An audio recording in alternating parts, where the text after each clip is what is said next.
नमस्कार। आज के इस एक्सप्लेनर में हम एक ऐसी कहानी की तह तक जाने वाले हैं जो सच में रोंगटे खड़े कर देगी।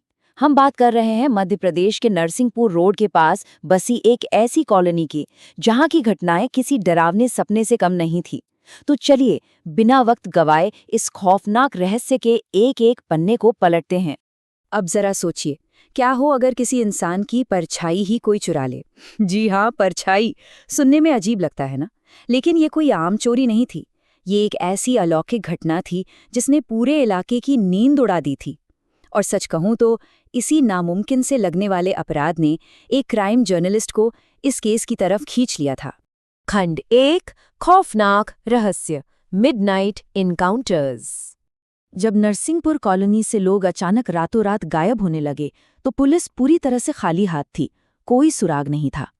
तब राघव नाम के इस क्राइम जर्नलिस्ट ने केस की टाइमलाइन पर ध्यान दिया। उसे एक पैटर्न मिला और वो पैटर्न था रात का गहरा अंधेरा। देखिए, रात 2:17 पर सीसीटीवी में तीसरी मौत रिकॉर्ड होती है। फुटेज में आदमी पीछे मुड़ता है और कैमरा ब्लैंक होने से ठीक पहले कोई उस पर झपट पड़ता है। फिर रात के ठीक 2 बजे खुद राघव का इस साये से पहला सीधा सामना होता है और इन सब का अंत होता है रात 3 बजे उस पुराने खंडहर के भयानक टकराव के साथ। 100 गुना। अब ये बात थोड़ी हैरान करने वाली है। शकीला अपा, जो एक चश्मदीद और एक पीड़ित की पत्नी भी थी, उन्होंने राघव को जो बताया वो किसी के भी होश उड़ा दे। जिसे लोग 1.5 फुटिया कह रहे थे, उसकी लंबाई तो सिर्फ 1.5 फुट थी, लेकिन उसकी ताकत एक आम इंसान से पूरे 100 गुना ज्यादा थी। बिल्कुल सही सुना आपने। और यही विरोधाभास इस जीव को इतना ज्यादा खतरनाक बना रहा था। खंड 2, खौफ का साया, शिकार के नियम। तो आखिर ये जीव अपना शिकार करता कैसे था? शकीला अपा ने इसके कुछ बहुत ही खौफनाक नियम बताए और भाई इन नियमों को जानना ही बचने का इकलौता तरीका था। ध्यान से सुनिएगा। सबसे पहले वो पीछे से एक बहुत ही जानी पहचानी या फिर किसी बच्चे जैसी आवाज में भैया पुकारता है। जैसे ही इंसान मुड़कर पीछे देखता है, खेल खत्म। वो उसकी परछाई को पूरी तरह से निगल जाता है और एक बार परछाई चली गई तो इंसान धीरे धीरे अंदर ही अंदर सड़ने लगता है। मतलब ये सीधा इंसान के वजूद पर ही हमला था। यहाँ एक बहुत ही अहम बात सामने आई। जिन रूह नहीं, आग और धुएं की औलाद है। शकीला अपा की माने तो ये कोई भटकती हुई आत्मा या आम भूत प्रेत नहीं था। ये दरअसल एक जिन का बच्चा था, एक अधूरा अधमरा सा जिन। और क्योंकि जिन आग और धुएं से बने होते हैं तो उनकी कमजोरियां और ताकतें किसी आम आत्मा से बिल्कुल अलग होती हैं। और सच मानिए, ये एक सिंगल डिटेल इस पूरे केस को समझने की सबसे बड़ी चाबी साबित हुई। अब वापस आते हैं उस रात 2 बजे वाले एनकाउंटर पर। जब राघव का सामना उस 1.5 फुटिया से हुआ तो चीजें पलक झपकते ही बेकाबू हो गईं। उस जीव का चेहरा आधा जला हुआ था और आंखें तो पूरी तरह से काली थीं। वो सीधा छलांग लगाकर राघव के सीने पर आ गिरा। राघव को तुरंत शकीला अपा की बात याद आई कि जिन लोहे से डरते हैं। उसने तुरंत अपनी लोहे की चाबी से वार किया और किसी तरह अपनी जान तो बचा ली, लेकिन इस भयानक हाथापाई में एक बहुत बड़ी कीमत चुकानी पड़ी। राघव की खुद की परछाई वहां से गायब हो चुकी थी। खंड 3, लालच की साजिश, मानवीय पहलू। यहां तक तो यही लग रहा था ना कि ये सिर्फ एक पैरानॉर्मल केस है, लेकिन असली ट्विस्ट तो अब आता है। इस अलौकिक खौफ के पीछे असल में एक बहुत ही इंसानी और घिनौनी साजिश रची गई थी। ये कोई श्राप या कुदरती कहर नहीं था। इसे एक रसूखदार बिल्डर और एक तांत्रिक ने मिलकर तैयार किया था। उनका प्लान बहुत ही सीधा था। कॉलोनी के लोगों को इतना डरा दो कि वो रातों रात इलाका खाली कर दें और फिर करोड़ों की वो जमीन कौड़ियों के भाव हथिया लो। और सबसे खतरनाक बात तो ये थी कि राघव को निशाना बनाना भी उनकी इसी प्लानिंग का हिस्सा था। वो चाहते थे कि एक पत्रकार की मौत हो ताकि खबर मीडिया में जंगल की आग की तरह फैले और दहशत अपने चरम पर पहुंच जाए। खंड 4, रूह पर कब्जा, आंतरिक संघर्ष। जैसे ही इस साजिश का खुलासा होता है, कहानी एक नए और खौफनाक मोड़ ले लेती है। अब ये लड़ाई कॉलोनी की सड़कों पर नहीं, बल्कि सीधे राघव के शरीर के अंदर चल रही थी। देखिए, 1.5 फुटिया सिर्फ शिकार नहीं करता था, उसे रहने के लिए एक नया शरीर भी चाहिए होता था। और बदकिस्मती से राघव उसका नया घर बन चुका था। लक्षण इतने डरावने थे कि सुनकर ही सहरन हो जाए। शारीरिक रूप से राघव के हाथ पैर टेढ़े होने लगे, यहाँ तक कि आईना तोड़ने पर उसके हाथों से खून की एक बूंद तक नहीं निकली।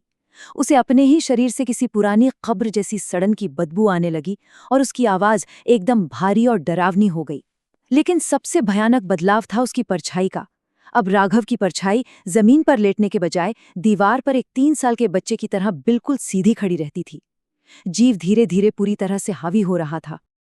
अब एक ही शरीर के अंदर दो बिल्कुल अलग चीजें आपस में जंग लड़ रही थीं।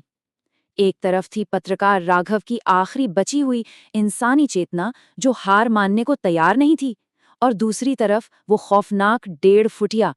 हालात ये हो गए थे कि राघव को आईने में अपना चेहरा नहीं बल्कि उस जिन का खौफनाक अक्स नजर आने लगा था।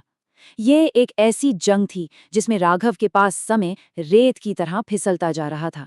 खंड 5 आखिरी बलिदान, चमड़े की फैक्ट्री में टकराव। राघव किसी तरह लड़खड़ाते हुए शहर के बाहरी इलाके में एक पुरानी चमड़े की फैक्ट्री तक पहुंचता है। यही वो जगह थी जहां वो बिल्डर और तांत्रिक अपनी कामयाबी का जश्न मना रहे थे। वहां पहुंचकर राघव के दिमाग में शकीला आपा की वो अहम बात कौंध जाती है। जैसा कि हमने पहले देखा, जिन आग और धुएं की औलाद होते हैं तो उन्हें हमेशा के लिए खत्म करने का बस एक ही तरीका बचता है, फायर क्लेंजिंग, यानी अग्नि से सफाई। उन्हें बुझाने के लिए उसी शरीर को जलाना पड़ता है जिसमें वो छिपे हों। राघव को समझ आ चुका था कि इस खौफ को रोकने की असली कीमत क्या है। राघव, जिसके अंदर अब वो 1.5 फुटिया लगभग पूरी तरह से हावी हो चुका था, उसने अपनी आखिरी बची हुई इच्छा शक्ति को इकट्ठा किया। उसने झपटकर उस तांत्रिक का गला पकड़ा और पास ही जल रहे कुंड से आग उठाकर खुद को आग के हवाले कर दिया। जैसे ही आग भड़की, वो 1.5 फुटिया घबराकर धुआं बनकर शरीर से बाहर भागने लगा। लेकिन राघव पूरी तैयारी में था। उसने लोहे की एक भारी चेन अपने हाथों में लपेटी और खुद को उस धुएं के साथ वहीं जकड़ लिया। इसके बाद बस एक जोरदार धमाका हुआ और इंसानी लालच के साथ साथ वो अलौकिक खौफ, दोनों एक ही पल में जलकर राख हो गए। खंड 6 अनसुलझा अंत, राख और गूंज। लेकिन सवाल ये है, क्या सच में सब कुछ वहीं खत्म हो गया था? अगली सुबह जब पुलिस उस फैक्ट्री में पहुंची तो उन्हें वहां सिर्फ और सिर्फ राख मिली।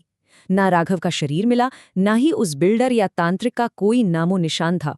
और जैसा कि अक्सर ऐसी अनसुलझी और अजीबोगरीब घटनाओं में होता है, सच्चाई पर पर्दा डालने के लिए पुलिस ने केस फाइल में इसे महज एक गैस लीकेज हादसा का नाम देकर हमेशा के लिए बंद कर दिया। सब कुछ एकदम शांत हो गया, या कम से कम उस वक्त ऐसा ही लगा था। महीनों बीत गए। नरसिंहपुर की उस कॉलोनी में सब सामान्य लग रहा था। तभी अचानक उस खामोशी को चीरती हुई वही पतली खौफनाक सी आवाज फिर से गूंज उठी, भैया, यहाँ बहुत अंधेरा है। ये सिर्फ एक आवाज नहीं थी, ये इस बात का खौफनाक सबूत था कि आग और लोहे की वो मजबूत जंजीरें भी उस साये को पूरी तरह से बांध नहीं पाई थीं। उस नए चौकीदार ने जब आवाज सुनकर पीछे मुड़कर देखा तो उसे लगा कि सड़क बिल्कुल खाली है। लेकिन कॉलोनी के सीसीटीवी कैमरों ने एक ऐसी सच्चाई कैद कर ली थी जो रूह कंपा देने वाली थी। कैमरे में साफ दिख रहा था कि चौकीदार के ठीक पीछे 1-1.5 फुट की परछाई खड़ी है और वो धीरे धीरे अपना हाथ हिला रही है। राघव का शरीर तो जलकर खत्म हो गया, लेकिन अब वो 1.5 फुटिया बिना किसी मालिक और बिना किसी इंसानी कैद के पूरी तरह से आजाद घूम रहा है। और ये सवाल आज भी हवा में तैर रहा है कि अगली बार अंधेरे में वो किसे अपनी आवाज से पुकारेगा।